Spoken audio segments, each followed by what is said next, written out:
Week 14 was a good one for us on DraftKings as our cash lineup scored 150 points. That was good enough to finish 24th out of 100 competitors. We'll debrief about that lineup and get you ready for Week 15 with our cash game and GPP lineup, all coming up next.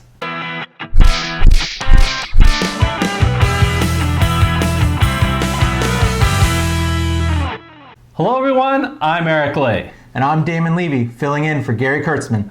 Well, Damon, it is really great to finally get you on the show. We just tried to get our schedules matched up so that you can join us, and I'm excited that you can be on the Daily Fantasy Football Show. Tell people a little bit about your background in fantasy football. Yeah, so I've been doing, I used to play a lot of season-long fantasy football and other fantasy stuff, but then I got back into season-long fantasy football recently. Yep. And I find that that's fun. It's fun to connect with friends, but there's rivalries. Something exactly. It's old high school friends. Yeah. But DFS, it really has resonated. I like watching you guys. I like watching other stuff, and they're saying like the statistical part of it really appeals to me. Yeah, less luck of just who you happen to face head to head in your league. In daily fantasy football, you're really just going against the field. You said you watched our show. Yeah. What is it about our show that has made you a loyal viewer? Yeah, I mean, I think I've mentioned this to other people besides the host. Exactly. Oh, no, I'm sorry. Go on. Also important. So. I think I've mentioned this to you before, but I really appreciate the way you guys go about it. It's not just like all of the lessons that you guys teach and how you approach it, but I like the fact that you guys give a real lineup and you give your real takes. I watch a lot of other stuff and they talk a lot, and they give really smart, thoughtful narratives on different players, but they don't really take a stand. That's not as, at the end of the day, that's not as useful, especially once you've been playing every week for a season. Right. So yeah, I mean, it's for better or worse, you guys will know how we stand here because we tell you exactly our cash lineup on the show, and then we update it right up to game time. And although we encourage people to make switches when they think it's necessary, but that's at least where we lie. Yeah, I usually play your lineups in cash, but I don't usually play your GPP lineups, but I just, I still find them super useful. Right. You have an opinion of cash versus GPP? It's funny. From a statistical standpoint, I know you're so interested in stats. It's funny. I remember watching you guys and seeing like your take on it and being like, that makes sense. But it's so tempting to play the GPPs because those are the ones they want you to play, right? It's big. They show you the money. Everybody talks about the milli maker and all that stuff. Yep. But if you're trying to figure out how to make money, cash seems to be where it's at. It just seems like it's more likely that you're going to win them. There's less, it doesn't seem like the sharps are in there. Yeah. And if you pick the right ones, it seems like you can more consistently win, which also, psychologically is fun. Yeah, lower rake as well. That's true. So I just wanted to really thank all of the viewers. We gave you a challenge last week to say, come up with your best questions and suggestions for our show. And we got a ton of, not just the quantity of responses, but the quality of the responses. So we did the best we could in trying to reward as many people as we could. We're even going to step out of the DraftKings League of one of our two lineups this week to get 10 people in, and we'll put the 10 winners on the screen. All of those people put in really great suggestions, and all of you, by the time you see this video, should have gotten an invite through DraftKings to submit your Week 15 lineup. I just remind you, the winner, the one that finishes first out of the 50 competitors, takes home $50. So that's pretty darn good. So we will answer all of the questions and respond to all the suggestions next week on our DraftKings show when we preview Week 16. For now, let's go into the studio to preview Week 15 with our DraftKings Cash and GPP lineup. Okay, before we go through our lineup for cash for Week 15, I want to show everybody our league, our DraftKings league. I'm sure you do. Yes, you do. So we again, this league is by Fantasy Football Consultants. The commissioner is XG Kurt. That's Gary Kurtzman's account. So if we take a look at the recent activity, the Week 12 and Week 13 contests were won by different viewers, and we congratulate them. But Damon, out of the 36 or 37 people that were... You play to win the game. You don't play to just play it. That's right, because if you scroll to the top, we tip our cap to the Sports Fanatic, who scored 154 points. But the number one, we entered two lineups. The Fantasy Consultant lineup finished ninth, 127, which not all that great. But we're really proud of the 182 points that we scored in our other lineup. That probably would have taken down some cash in some of the tournaments. Yeah, that's all we have is bragging rights here. But when we learned that Fuller was out, we switched to the stack of Watson and Hopkins.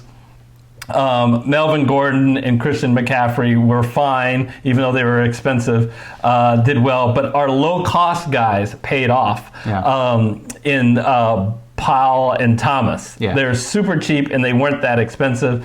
And then it's really a case where everybody contributes. And on that Miami, against the Miami defense, we struck gold with Robbie Anderson, who's a good GPP play. Yeah. We got so anyway, that was our lineup. We're proud of that. Enough of the past. Let's talk about the future and Week 15.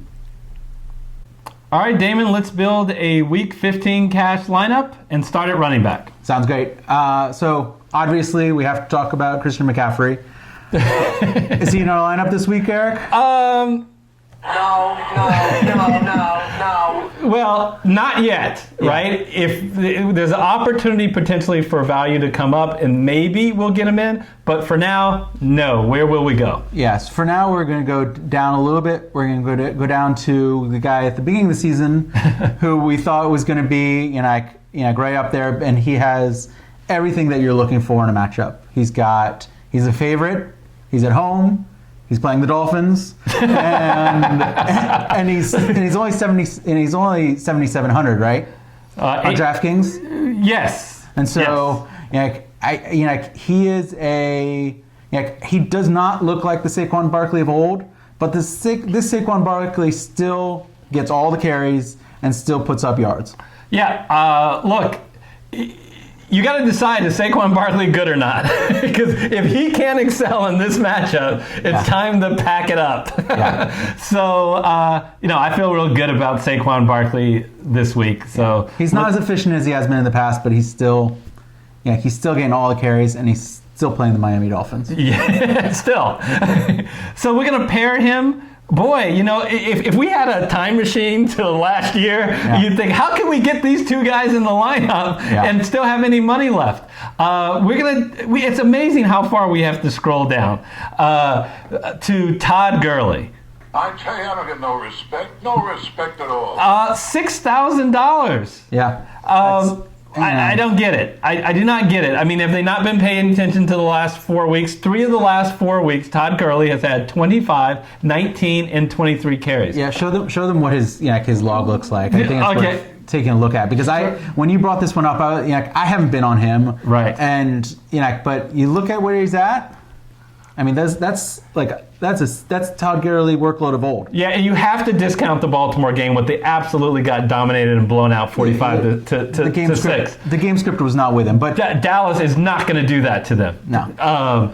So they asked Sean McVay, the head coach, why are you using Gurley now more, almost like a bell cow? And he said, because I want to win. Because it's no more time to save him. They are in their stretch run, they being the Rams. They have to win. They're still a game behind Minnesota for the last wild card spot. So they need to go in and beat Dallas. And you can expect Todd Gurley to be used heavily. Yeah. Even if this is there's he gets less carries this time, he still gets a few of the receptions out of the backfield. Not a ton, but right. a few. Yeah. And we're going to move over to wide receiver. Yeah. And another guy with a huge name that started off like gangbusters this year. The last couple weeks, he's just calmed down a little bit. Keenan Allen.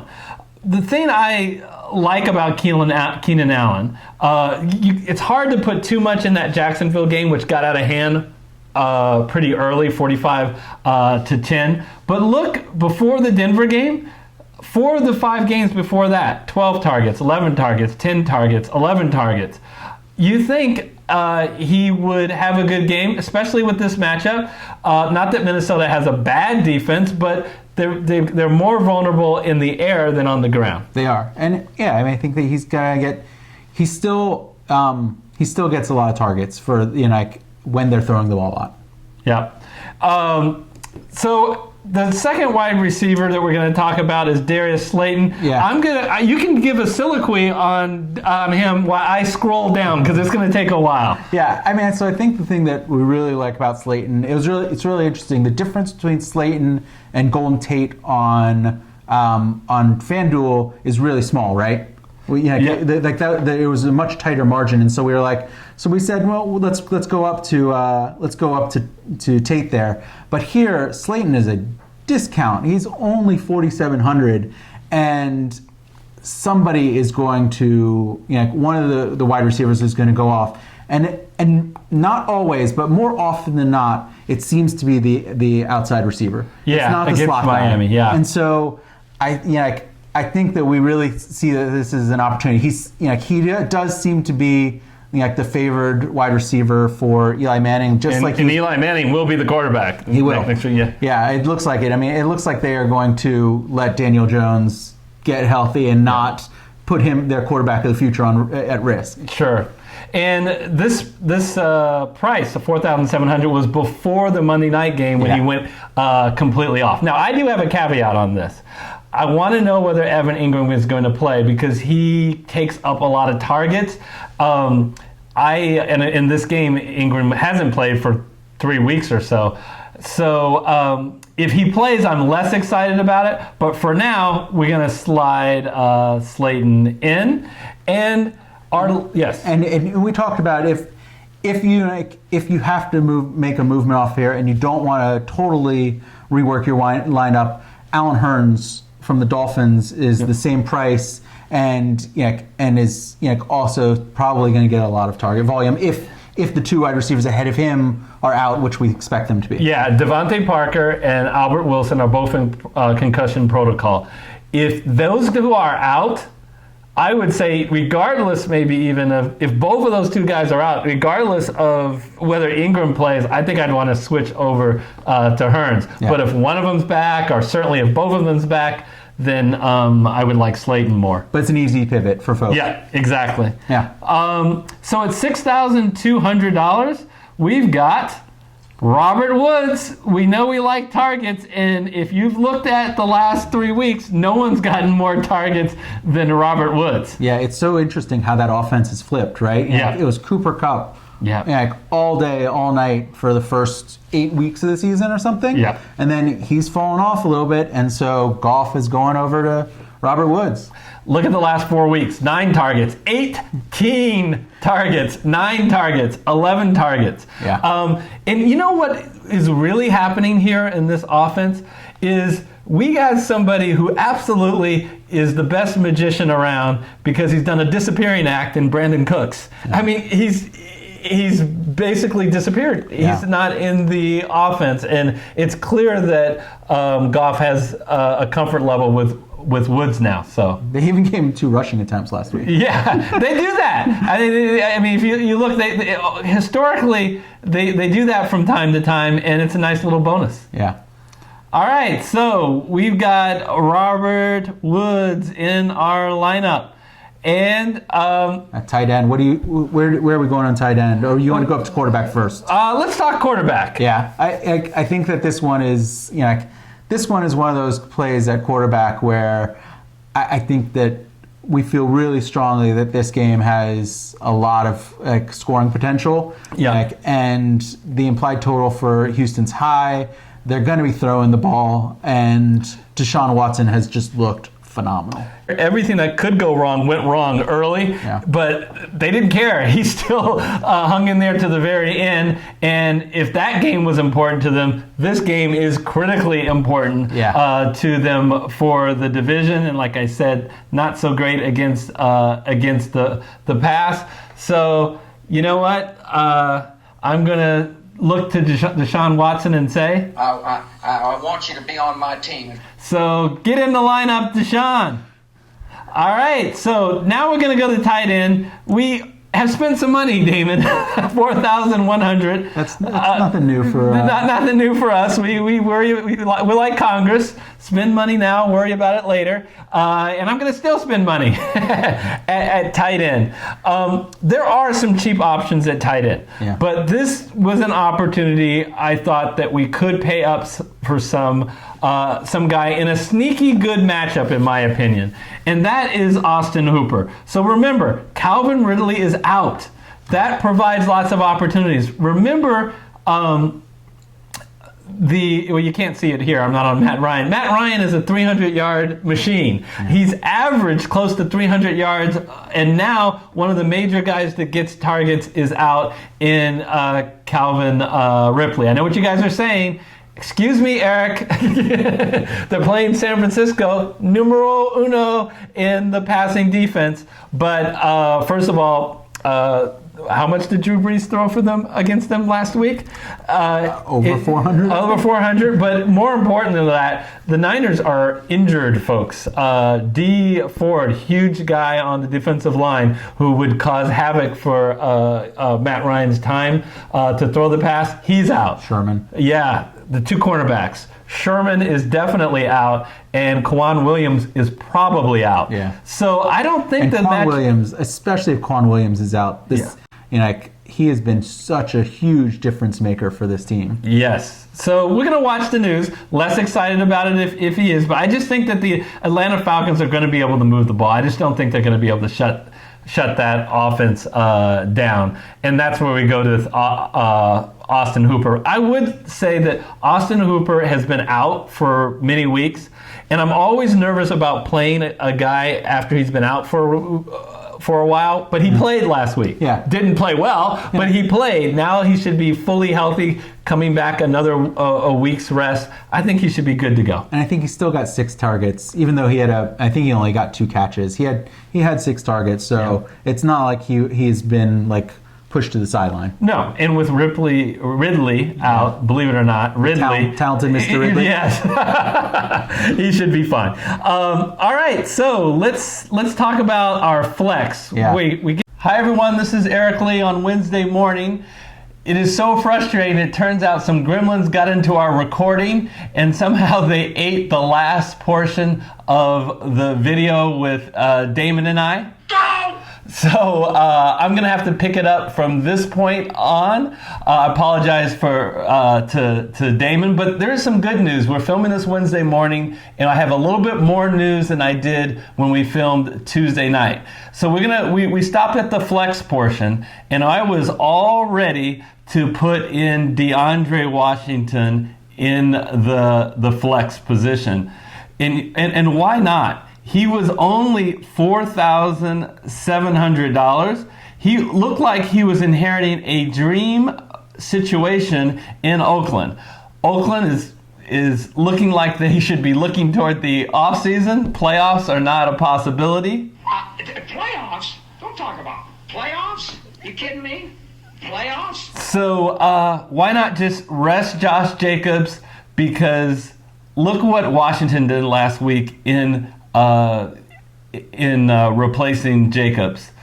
14 carries, and what was most impressive is he got 6 receptions. That's supposed to be Jalen Richard's territory, and so a total of 20 touches, and he draws a Jacksonville Jaguar defense that can't stop the run at all. Look like a smash play at 4,700. However, Wednesday morning, Josh Jacobs, Look what the news is. Received the favorable results from an MRI on Wednesday and is expected to retake the field for week 15. I can't believe it. I just don't believe it. So, if that obviously turns and he is ruled out later, then for sure we'll get Washington back in our lineup. But I'm not going to put Washington in with that bit of news. But I have someone that I'm pretty excited about that it's about the same price. At just $4,600, we're in the flex. So he's actually a wide receiver. And that player is D.D. Westbrook. D.D. Westbrook, in that same game, just on the other team, the Jacksonville Jaguars, they face a Oakland passing defense that is very weak. Should be able to expose them. You can see he gets targets regularly. But the thing that is really neat about D.D. Westbrook is, sometimes he falls behind Shark as the number one option. Sometimes he's in front of him. Well, there's a good chance that Shark misses this game, and that makes me even that more excited about D.D. Westbrook. So I am going to slide him into our lineup. The last position is defense, and for now we're going to put in the Washington Redskins. Look, there's a lot to like about the Redskins. They are being much more active as of late in putting pressure on the quarterback. 4, 7, and 6 in the last few games. In fact, they've averaged 3 sacks a game this year. That's 9th most in the NFL. And Philadelphia, can you name a quality Philadelphia wide receiver that's going to play this next week? No. Time's up. If you said Alshon Jeffries, he's out. If you said Nelson Aguilar, there's a good chance that he's out. So I feel really good about this Redskin defense. Philadelphia doesn't do a great job of protecting the quarterback. They have been sacked the 15th most, so a little worse than average in protecting their own quarterback. So at only 2,600, playing at home, I'm going to dial up the Redskins defense. So I think I've said this before, but I'll say it again. You've got to check our website at fantasyfootballconsultants.net. For changes to this lineup, I would check late Saturday night all the way up to Sunday morning, because there is a lot of injuries going on that could affect this lineup, or that could affect us getting value elsewhere where we can make improvements on this lineup. So there's 3 situations that I want you to track. I mentioned one a second ago. I want you to track DJ Shark's availability. Not only because I think it makes D.D. Westbrook a little bit more valuable, but it also brings into play at $1,000 cheaper at $3,600, Chris Conley. Chris Conley would move up to the number 2 wide receiver, again facing a very bad Oakland pass defense.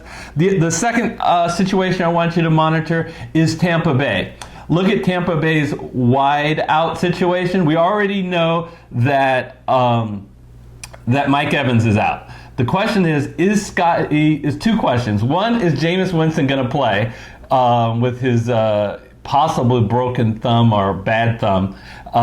If he's a no, then I'm not interested in anything Tampa Bay. But if he's a yes, is Scotty Miller going to play? If not, then wow, Justin Watson at just 3,700 makes for a good play. And then finally, in Miami. So we have seen a situation where the 2 top wide receivers on Miami, Devontae Parker and Albert Wilson, so far this week, they have only participated in non-contact drills. In essence, they haven't really been participating in a real practice. I mean, listen, we're talking about practice. Not a game. We're talking about practice. Yeah, okay, I know Allen Iverson, but the point is, if they're not practicing all week in real contact practices, they are likely probably not going to play, and we'll know for sure Saturday or certainly Sunday morning. If both of those guys are out, Allen Hurns, and then Isaiah Ford at only 3,700 makes for an excellent play. So there's a lot that we can do with our lineup with those two things. One simple thing is, we can go down from Bobby Slayton, he's a comedian. Darius Slayton, oh man, early on a Wednesday, folks. We can go from Darius Slayton at 4,700 to either Justin Watson or Isaiah Ford if their situation that I just discussed works out. That gives us an extra $1,000. We can take Austin Hooper, and guess what? We can upgrade Austin Hooper to Zach Ertz, who I think is one of the best plays at tight end this week. Why? Because, like I said, who else is Philadelphia going to throw the ball to? So that's an option. There's also an option, it's a little bit more complicated, but there's an option where we can downgrade at Keenan Allen or Robert Woods and downgrade at tight end to some very good options, like a Mike Gesicki if those Miami Dolphins are out at tight end, or like Ian Thomas if Greg Olsen is out. And guess what? If we want, we can take Saquon Barkley out and get all the way up to Christian McCaffrey. So lots of possibilities. We're going to monitor the news, and we will update the lineup with what we think is best Saturday night or Sunday morning. All right, so that does it for cash. Let's switch over to GPP. So taking a look at our GPP lineup, we always start GPP with the stack, and we're going to attack the San Francisco-Atlanta game. Both Damon and I think this is going to be a sneaky, high-scoring game because the Niners have a bunch of guys injured on their defense. We're talking about Dee Ford on the line is definitely out. We're talking about Richard Sherman, one of the cornerbacks, is definitely out, and it's possible Kwan Williams will be out, their other cornerback. So from the Niners, we're going to stack a very reasonably priced, as opposed to what he was on DraftKings, Jimmy Garoppolo at 6,000, opposed to what he was at on FanDuel. He was the most expensive quarterback on FanDuel. But on DraftKings, he's at $6,100. Connecting him up with his favorite target, Emmanuel Sanders. Those guys absolutely have a connection. And then running back, we're on the other side of the stack, we're going to have Russell Gage. Now, remember, Calvin Ridley's out. So we think Russell Gage is going to hit far more attention, and that's where we're going there. If we take a look at our running backs, we finally have Christian McCaffrey in a lineup. We've talked about this before. We think Christian McCaffrey is so much more dangerous on DraftKings because he gets so involved in the passing game. And facing the Seattle Seahawks, a defense that doesn't do well against the pass, this is somewhere we think that Christian McCaffrey has at least a very huge ceiling. Touchdowns are unpredictable. He's had every opportunity to get in the end zone over the last 2 weeks and just hasn't. Either getting stopped at the 1 yard line a couple of times and getting vultured, believe it or not, by Kyle Allen. That's not supposed to happen, Kyle. That's what your predecessor used to do to him, Cam Newton, but you're not supposed to do that. I can't believe it. Yeah. I can't believe it. I just don't believe it. I am going to advise in GPP only playing a Miami Dolphin running back. Only in this specific situation. I know that the Dolphins running backs average, I think, like 1.9 yards a carry, which is horrible for a GPA. But the nice thing that we like about Patrick Laird is he does get heavily involved in the passing game. And this New York Giants team, man, do they do poorly against the pass, and they don't even do that good against the run. So he does own the backfield, so not comfortable with him in cash, but as a GPP play, I think if things work right, he can have a very high ceiling for his only $4,500 price. We already talked about Darius Slayton. Ian Thomas only if Greg Olsen is out against a Seahawk defense that doesn't do good against tight ends or against the pass. Aaron Jones, only a cash game in our, not a cash game, but only a GPP play at home against, favored against the Chicago Bears. We can see a scenario where he goes off. And then once again, the Washington Redskins. So real quick, our GPP lineup is Jimmy Garoppolo at QB, McCaffrey and Laird at running back, Sanders, Gage, and Slayton as the wide receivers, Ian Thomas at the tight end, Aaron Jones as the flex, and the Washington Redskins, the defense. All right, so I just want to thank very much Damon for taking time to out of his very busy schedule to join us this week. It was a lot of fun, and I also want to thank all of you guys, especially the folks who regularly support the show by liking our content and being a subscriber, and those who reached out to us with their comments, especially suggestions and questions for the show. Next week is the week we're going to go through pretty much all of the suggestions and comments, give you our takes, and that's going to be a great show next week as we preview Week 16 in both FanDuel and DraftKings. Can you believe this, folks? Week 16 is next week? This season is winding to a close. Well, until we see you next week, we will see you then. Take care, everybody.